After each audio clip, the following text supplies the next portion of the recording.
Am I the asshole for refusing to give my younger cousin my college fund because she needs it more? I, 24F, graduated college 2 years ago, thanks in large part to a college fund that my parents had been saving for me since I was little.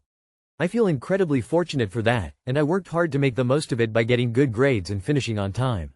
My younger cousin, 20F, on the other hand, dropped out of college last year after failing a few courses. Now she's planning to go back, but the issue is that she used up a good chunk of her own college fund during her first attempt. Recently, my aunt and uncle, her parents, came to me and asked if I'd be willing to give my cousin what's left of my college fund to help her go back. I had some money left over because I got a scholarship during my last year, so there's still a decent amount sitting in that account. I told them that I wasn't comfortable doing that. I've been saving that leftover money for grad school or maybe to put towards a house one day, and I don't feel like it's my responsibility to give it up just because she didn't finish school the first time. Now, my cousin and her parents are upset with me. My cousin says she needs it more, and that I'm being selfish for not helping her out when I had my entire education paid for. My aunt and uncle think I should give her the money because it's just sitting there, and they don't want her to take out loans. I get that student loans are tough, but I worked hard for my degree and saved that money for my future. I don't think I should be guilted into giving it up. Am I the asshole for refusing to give my cousin the rest of my college fund?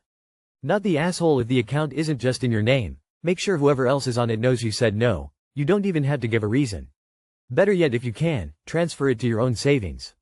Not the asshole, no participation trophies in real life. She needs to put on her big girl pants and figure life out. The fact that her parents coddled her and let her get away with stuff and want you to make it all better says a lot about them also. Not the asshole. Your family is. I can't believe the entitlement of some people. It's your money. You do with it as you see fit. Not the asshole. Don't do it. My 2 daughters both had college funds. One went to an in-state school, did lots of dual credit in high school and has half of her account left. The other went out of state tuition and will take the entire 4 years. She will not have anything left. Their choices. My aunt and uncle think I should give her the money because it's just sitting there, and they don't want her to take out loans. Well, their retirement savings account is just sitting there, too, so they can help out their own kid. Not the asshole. And asked if I'd be willing to give my cousin what's left of my college fund to help her go back. Not the asshole. That's her and her parents' responsibility, not yours. You've legitimate reasons for saving the money, grad school, etc., and shouldn't be guilted into it. What do your parents have to say about this as well?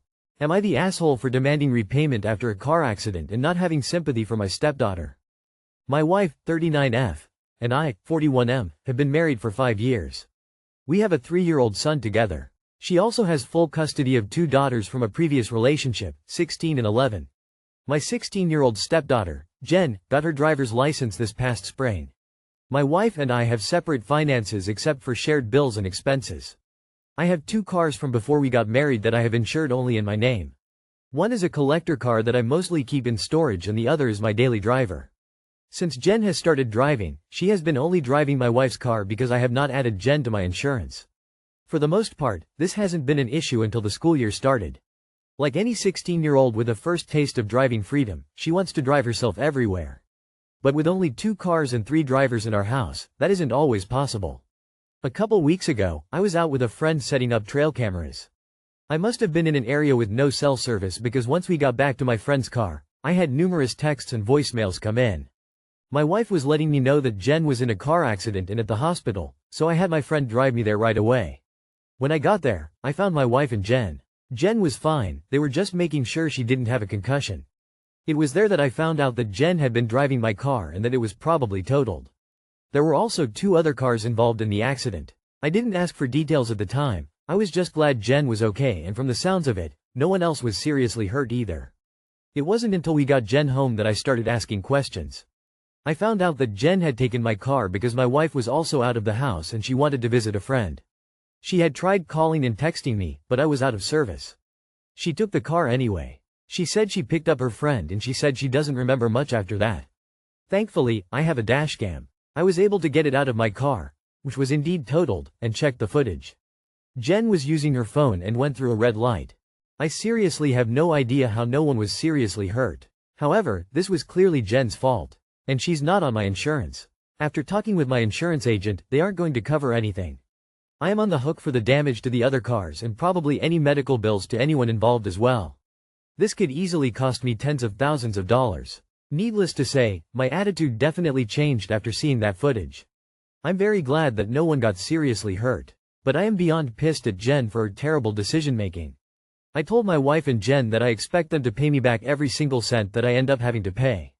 Jen thinks this would ruin her life forever, and my wife thinks I am going too far and I should have sympathy for Jen and be happy everyone is okay. Not the asshole. She essentially stole your car, drove it totally irresponsibly, she shouldn't be on the phone while driving, not to mention running a red light. And now it's going to cost you tens of thousands of dollars. It actually would have been better if you'd reported the car stolen, at least then your insurance would cover it. Of course they think you are going too far, because they don't want to pay. It's great that she's okay, but the fact that she got a concussion, really gave herself a concussion, doesn't excuse what she did.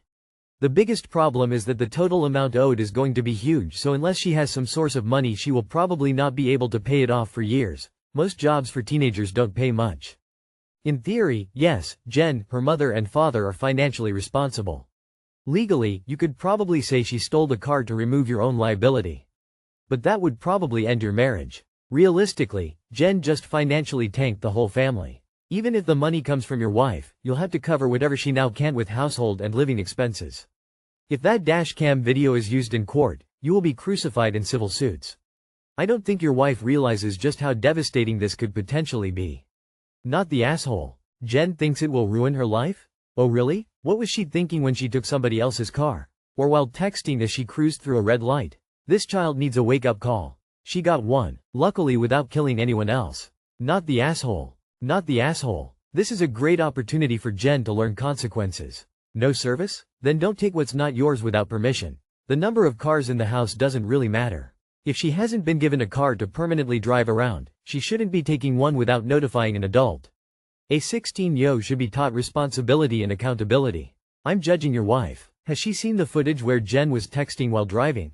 Jen should get a job and start paying, not to mention, this will probably ruin your insurance score. She probably won't be able to pay for everything, but a lesson must be taught. Ruin her life forever. She should be so grateful she didn't kill anyone. That is a life ruiner. Everyone is not okay. You are not okay. Your car is not okay. Your bank account is not okay. The accident victims are not okay. They might not have incurred serious injuries, but they went through the trauma of a car crash. And they had to go through the burden of getting their cars repaired. Make sure you get every single penny due to you, or just stop paying any of part of the bills and expenses until you are made whole. Your stepdaughter and wife are huge assholes. In the state of Georgia, if you have a child of legal driving age in your home with a license, you are pretty much required to have them on your insurance because of issues like this. I think she was wrong, and her mother and possibly her father should reimburse you the cost of everything you had to pay out, and pray that none of the other people sue you. Jen can get a job to help pay the cost of what she will owe you. Not the asshole. Am I the asshole for kicking my mother out of my wedding after she brought my ex as her +1? I am 30, started seeing June, 29, about 3 years ago. My mother has never really liked June for a couple reasons, the main one being the fact that June didn't let my mom push her around. She kept firm boundaries, which I really admired, and she even helped me do the same. My mom hated this, calling June controlling and wishing I hadn't broken up with my previous girlfriend Margot, who my mom loved. I was with Margot for 5 years and it was horrible. Margot was very controlling and manipulative and always guilted me into things I wasn't comfortable with. But thanks to support from friends and my sister, I was able to leave her. It was hard, but I had help and my life has improved since. My mom was very upset with this, but relationships didn't last, so she eventually let it go until I started dating June about a year later. When June and I announced our engagement, my mom didn't freak out, which was weird considering my mom hates June. She was very calm, but I just took it as she was finally accepting this, and so I didn't think much of it. Everything was fine and smooth up until the wedding. I gave both my parents +1s to the wedding since they both remarried after I graduated college. So I'm not close to their spouses, but gave them the option of inviting them. We had a very small ceremony. Just immediate family and a few close friends. After the ceremony, me and June went to take pictures and then met back with everyone we invited to the reception, which was pretty big. When we got there, my sister and June's best friend, maid of honor, ran up to us in a panic. Before they even said anything, I spotted it. My mom was at the table with my dad's wife, and Margot. I wanted to freak, but June kept me calm. I walked over, pulled them both aside, and simply told them to leave. My mom tried to explain Margot and I are soulmates and June is just in the way of true love, but I wasn't hearing it. I didn't care. Just got my best friends to escort them out and I returned to the party where luckily, after a few moments, I was able to relax and enjoy it. I really didn't think this would all turn into something huge, but me and June just got back from our honeymoon where we didn't have our phones, and seeing mine I saw hundreds of texts from multiple family members. They all think I was an asshole for kicking my mom out of her only son's wedding. For the record, she was there for the ceremony but apparently was really upset she was kicked from the reception. Here's a summary of my family's thoughts. Some think I could have just ignored Margot and didn't have to freak out. A few others, including my dad, think I should have just kicked Margot and let my mom stay, but after the stunt my mom pulled, I didn't want her there either. I'm starting to second guess myself since everyone is really mad. June and my sister are on my side, but I fear my dad may be right and I should have just let my mom stay and made Margot leave. So I've come to Reddit. Am I the asshole? Not the asshole. My wife and I will not be starting our marriage life together tolerating disrespect and sabotage. Mom's actions were beyond reprehensible, disgusting, and more than deserving of being removed from the celebration of my beautiful wife and I committing our lives to each other. You are more than welcome to allow toxic people to destroy your happy moments, but this is not something I will tolerate for myself or my wife. Not the asshole. Kicking Margot out would not have been enough. Side note, who TF goes to their ex's wedding with his mom? Psycho. You mother actively tried to sabotage your wedding. She brought an abusive ex and then said your new wife was in the way. That's appalling. She deserved to be kicked out and your family should acknowledge that she clearly didn't want to be there. She wanted to hurt you and your wife. Not the asshole. Why would you have let your mom stay? 1. She was disrespectful to both you and your wife and your wedding. 2. She said mean things about your wife on your wedding day at the wedding. 3. She would have complained the rest of the reception about you kicking Margot out and ruined it for both you and your wife. So again, why? Why are you in contact with her at all actually? Not the asshole. My mom tried to explain Margot and I are soulmates and June is just in the way of true love, but I wasn't hearing it. I didn't care. She tried to spoil your special day and you had every right to ask her to leave. Kudos to June for supporting you so things remained calm and you were able to still enjoy the day. I wonder how all these relatives would feel if your mom had pulled that on them. All the best to you and June. Edited to make better sense. Not the asshole. Your wedding, your rules. If there's one day you get to be selfish with your partner, it's this day. And what your mom did was manipulative, and fuck Margot for going along with it. Maybe your mom and Margot should start dating each other since they have things in common like being controlling and manipulative. Not the asshole. Your mom crossed a line by inviting your ex, Margot, to your wedding reception without permission. This was disrespectful to both you and your wife, and you had every right to ask them both to leave. Your wedding day was about you and June, and your mom's actions undermined that. While some family members may be upset, you were right to protect your boundaries and the peace on your special day. Am I the asshole for refusing to encourage my kids to take their stepdad to a father and kids barbecue? My ex, 33 female, and I, 32 male, share 2 children ages 11 and 9. We broke up 8 years ago. She has since married her husband, 39 male, and since that point he has attempted to take on the role of second dad to my kids. They do not see him in that way so far. They are respectful and they listen to him as an adult in one of their homes. Custody is shared so they spend an equal amount of time at both houses. But according to my ex, they don't treat their stepdad like he's their parent or another dad. This has been a source of tension for about 4 years now. My ex's husband wanted us to find a way to share Father's Day even though the court order says I get Father's Day and my ex gets Mother's Day. Her husband feels that he plays a significant enough role to get a piece of the day too. I disagree. My ex wanted to find a compromise but her husband hates being around me so us all being together wouldn't work either. Why does her husband hate being around me? He hates seeing the kids and me together. He said he feels like a nobody, like he's an inanimate object and that he ceases to exist to the kids when I'm around. My ex said he just wishes we could both be equal dads in the kids' eyes but their love goes only to me. Last year was a particularly tense few days around Father's Day because I had a broken leg and still did something with the kids, which my ex's husband found selfish. He said even, damaged, I couldn't let him be dad for a day. My ex's husband can't have children. She has told me this in an attempt to get me to step aside more. But I ignore this point. The kids being respectful but not embracing their stepdad as their dad or a third parent is something that really bothers him and my ex. The stepdad's work has a father and kids barbecue taking place in a couple of weeks. My ex suggested the kids should take their stepdad but they didn't want to because it's for fathers and their kids. She said stepdads and grandpas would still have people come with them but they didn't want to. They told her it would feel weird and she asked why and they said because it's the kind of thing they'd only do with me. Once ex had finished with their talk, she called me and told me I need to encourage them to take him. I had no idea what she was talking about at first. She didn't explain. Then when she did and I asked her what the kids said, I told her I wasn't going to encourage it. She told me her husband deserves to experience joys during parenting and not just the work. I told her she was making it about her husband and not the kids. I suggested they could all go if she wanted to make it comfortable for them, but she said it went against the point of the barbecue, and then she called me an ass for refusing. Am I the asshole? Not the asshole. The stepdad's work has a father and kids barbecue taking place in a couple of weeks. My ex suggested the kids should take their stepdad, but they didn't want to because it's for fathers and their kids.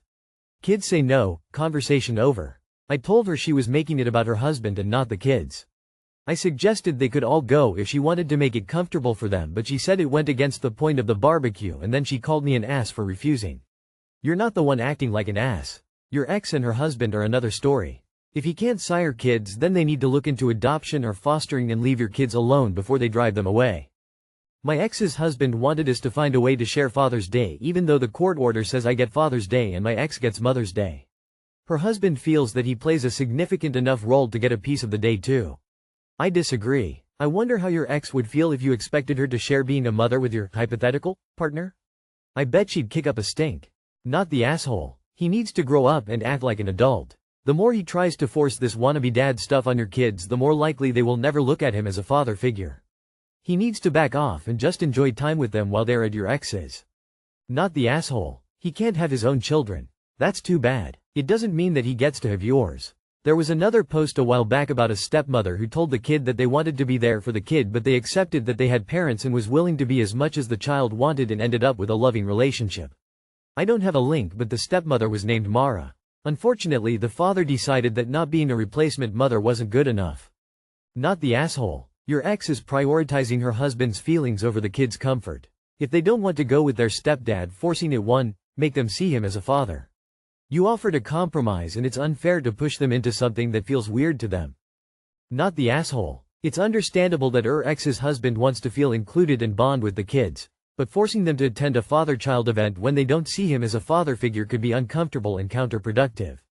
It's important to respect their feelings and allow the relationships to develop naturally.